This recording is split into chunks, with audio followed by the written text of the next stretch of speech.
Bonjour, bienvenue sur cet épisode de Nos 2 centimes. Avec Léa, aujourd'hui, on discute du regard des autres et de la différenciation. On dit un nombre incalculable de fois le mot différenciation dans cet épisode.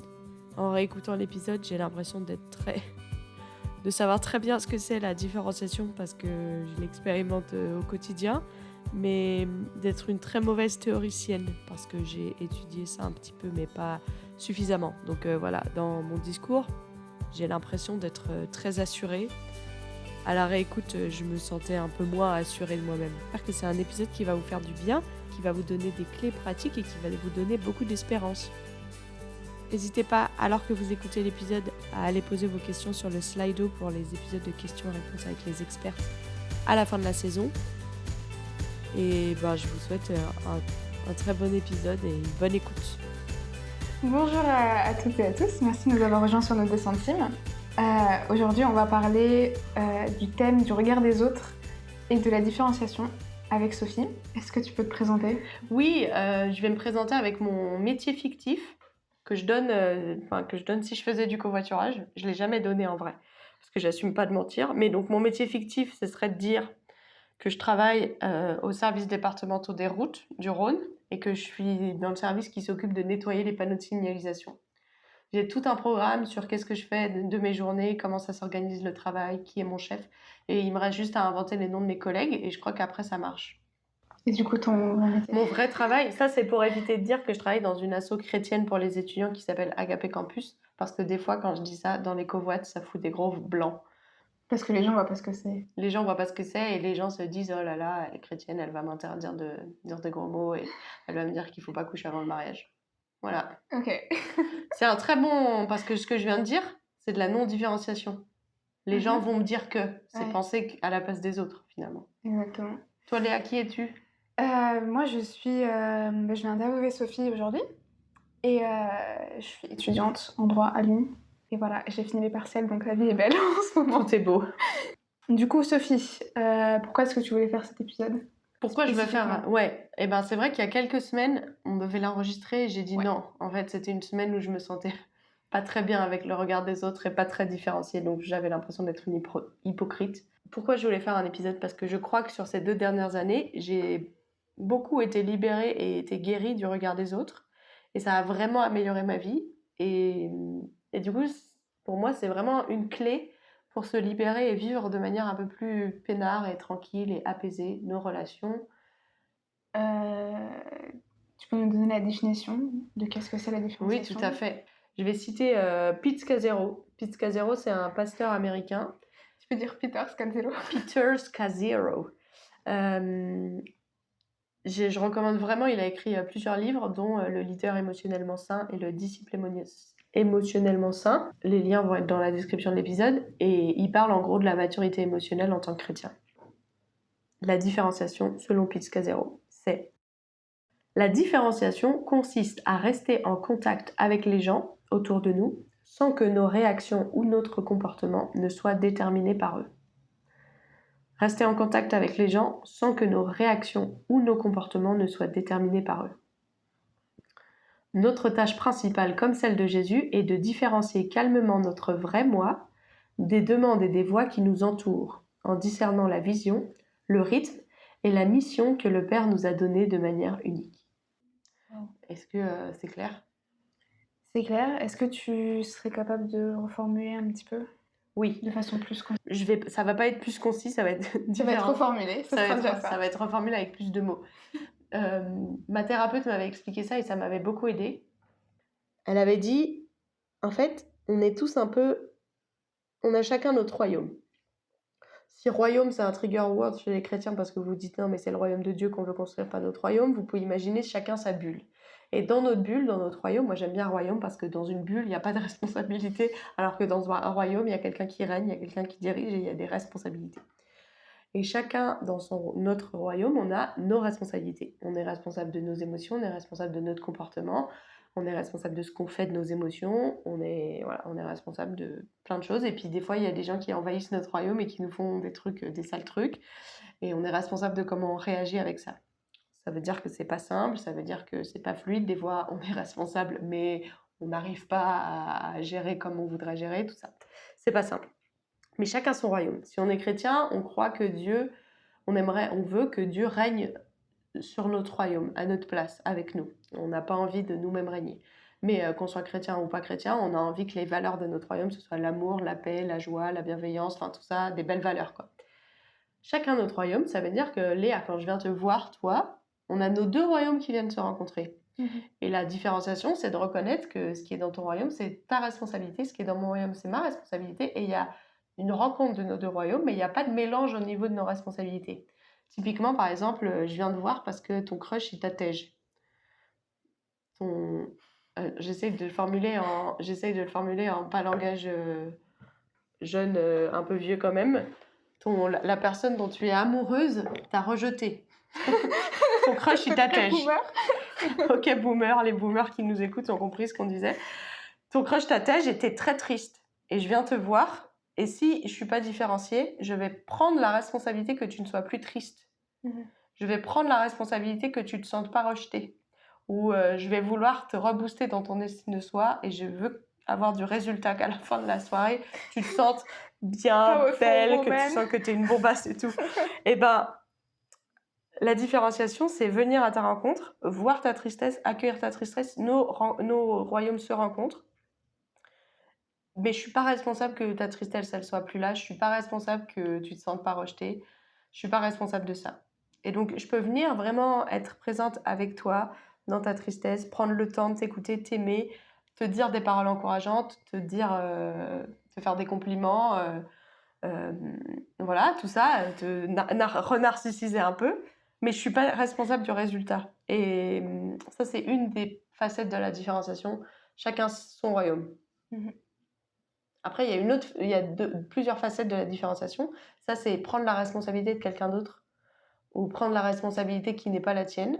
La différenciation aussi, c'est que des fois, souvent, selon les moments de la vie, on va imaginer dans notre tête ce que les autres vont penser.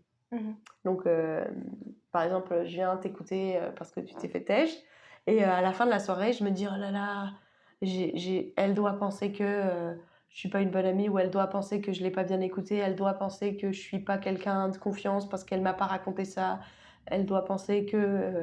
je me fais tout un scénario dans ma tête, à chaque fois en ma défaveur, hein, on est d'accord, souvent. C'est de la non-différenciation parce qu'en fait, je mélange les pensées que j'ai sur moi-même avec l'imaginaire que j'ai des pensées des autres. Donc, je pense à ta place. Et du coup, tu as parlé du fait d'avoir des pensées qui ne mènent pas à la différenciation. Est-ce que ça peut aussi aller dans le sens des émotions ? Bien sûr. Les pensées, en fait, ça dépend un petit peu c'est quoi qui marche le plus. Dans notre vie, c'est quoi le truc le plus naturel, si c'est plutôt intellectuel, émotionnel. Mais on peut être pas différencié dans nos émotions. Mais alors ça, pour moi, c'est un peu plus difficile de trouver la nuance parce que, par exemple, je viens de voir, t'es hyper triste. Ben, je vais être hyper triste aussi. Et c'est plutôt bien. En fait, ça veut dire que mes capteurs émotionnels, ils réagissent bien.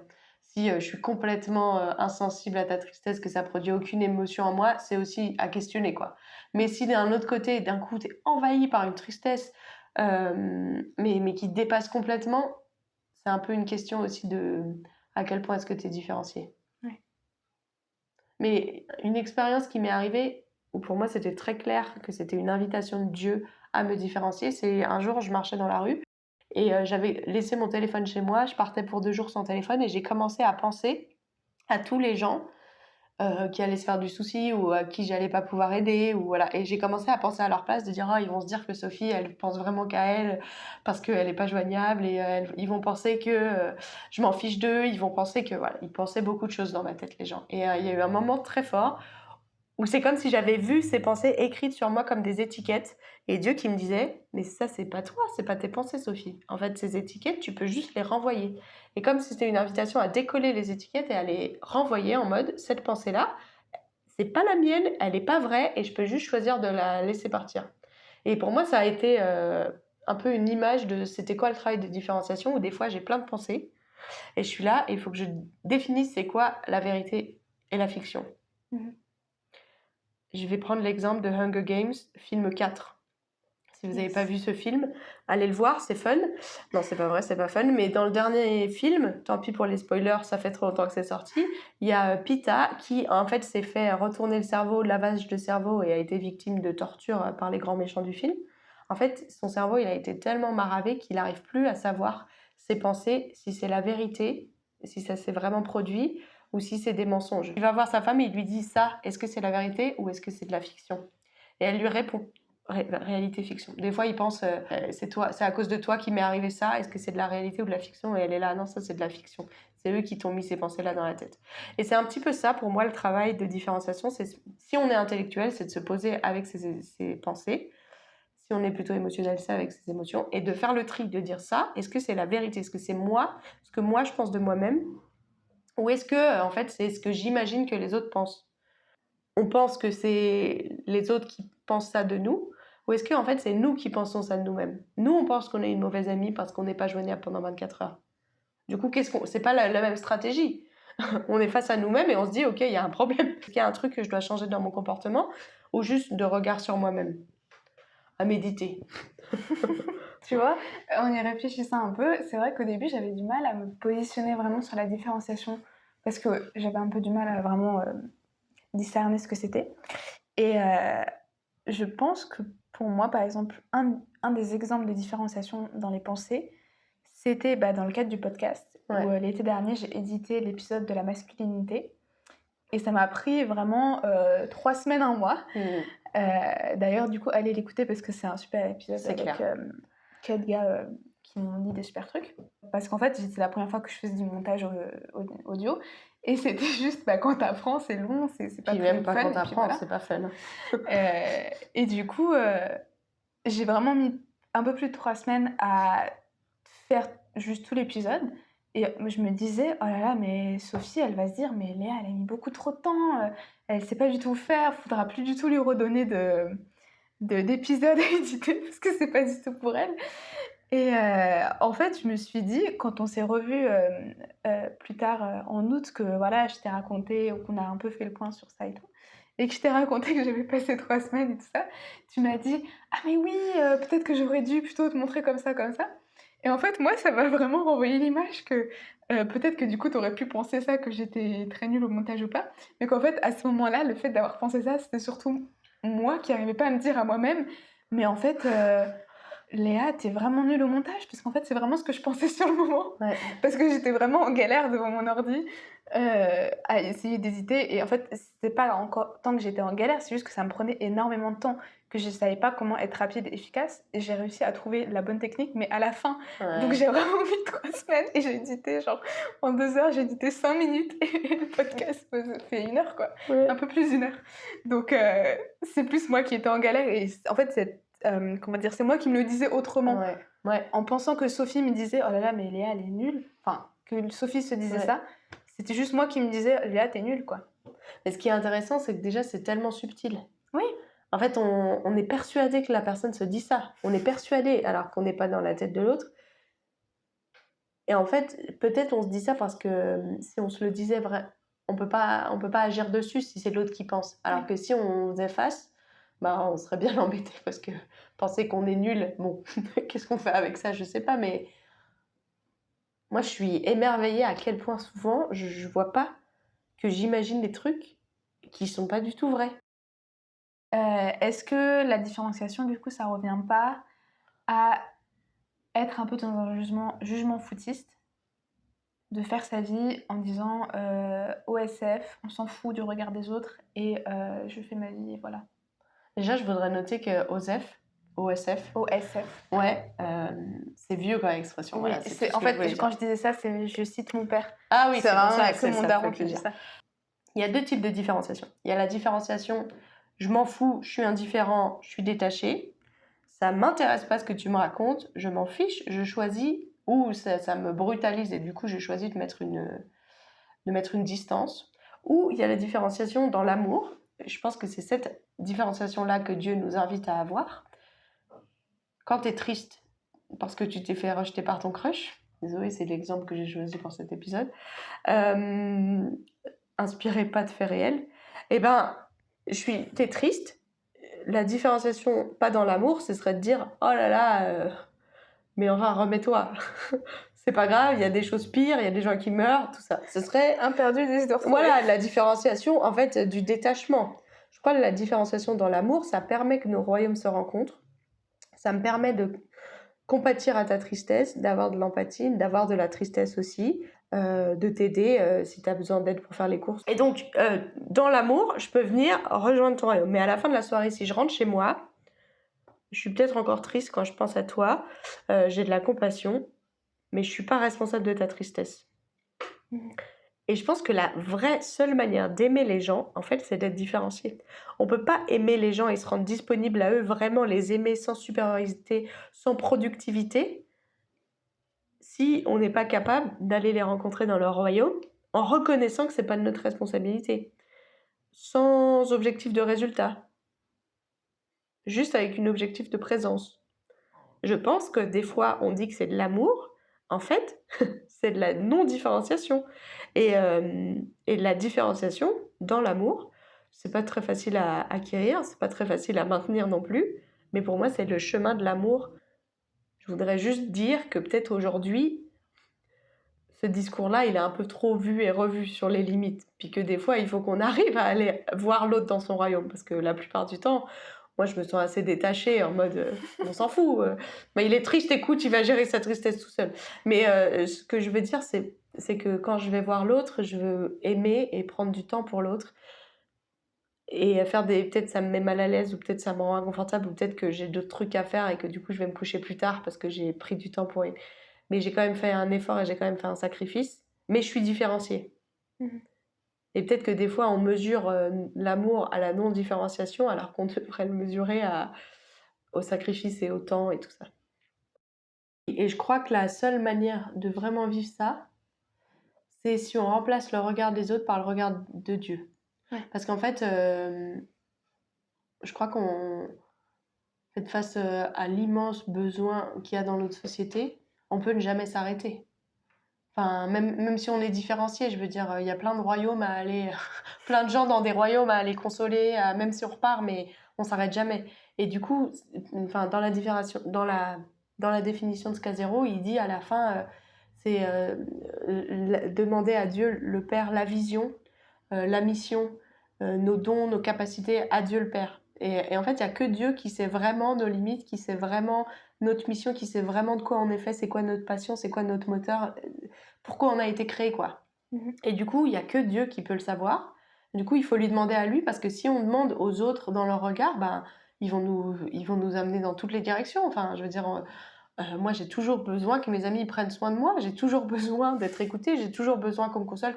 Enfin, je suis toujours dans une demande de besoin, et du coup, ben, si les gens, ils m'écoutent moi pour savoir la direction de leur vie, bah, je vais les emmener, mais pas là où Dieu veut les emmener. Du coup, dans la différenciation, il y a confronter le regard des autres, ou le regard qu'on pense que les autres ont sur nous, avec le regard que Dieu a sur nous. Et j'ai envie de dire, une des clés sur la différenciation, ou une des choses qui serait intéressante, c'est une question qui m'a beaucoup fait réfléchir ces derniers temps, en 2023, c'est par rapport à Dieu, c'est quoi les mots qui te viennent dans ton identité par rapport à Dieu? Parce qu'on a des théories sur je suis enfant de Dieu, je suis héritier, je suis pardonné, je suis machin en tant que chrétien, mais en fait, profondément, dans notre cœur, c'est quoi qui est vrai? Et genre là, c'est pas le moment d'aller sortir la Bible. Je suis rachetée. Non, okay, non, c'est genre sur le spontanément, je te dis, ok, pour Dieu, t'es qui? Et ben, moi, ça m'a perturbée parce qu'il y avait rien qui sortait à cette question-là, et je me suis dit, bah, il y a des trucs qui sont pas encore ancrés assez. J'ai réfléchi, maintenant j'ai trouvé d'autres trucs, mais j'ai trouvé que c'était intéressant parce que ça révèle que des fois on valide notre identité selon Dieu par le regard des autres. Et puis vu que le regard des autres il est jamais trop sympa dans notre tête, et ben on valide rien, on valide que des sales trucs, quoi. C'est sûr. Aujourd'hui, je peux plus avoir des conversations que je considérais avant comme compliquées et qui sont toujours un peu compliquées, mais où je peux dire ce que je pense, même si ça va foutre un froid ou j'ai peur de la manière dont je vais le dire. Bref, ça c'est un des effets de la différenciation. Grandir, ce serait le fait de plus s'ancrer dans comment est-ce que, par rapport au regard de Dieu, plus qu'au regard des autres, en fait. En cas pratique, c'était confesser, reconnaître que c'est un péché et le nommer. Donc le nommer à moi-même, à Dieu, et puis le nommer à quelqu'un. Il faut le dire en fait, il faut exposer à la lumière, dire en fait là je me suis fait avoir, j'étais pas différenciée. Pour moi une autre manière de grandir, ça a été très simple, mais très brutal. J'ai commencé à courir il y a 2 ans sur les quais. Et là ça va être très vulnérable. Quand j'ai commencé à courir, j'ai un rapport à mon corps et au sport un petit peu claqué, comme si j'étais encore ado. Et quand je courais, en fait, j'imaginais ce que les gens y pensaient alors que je courais.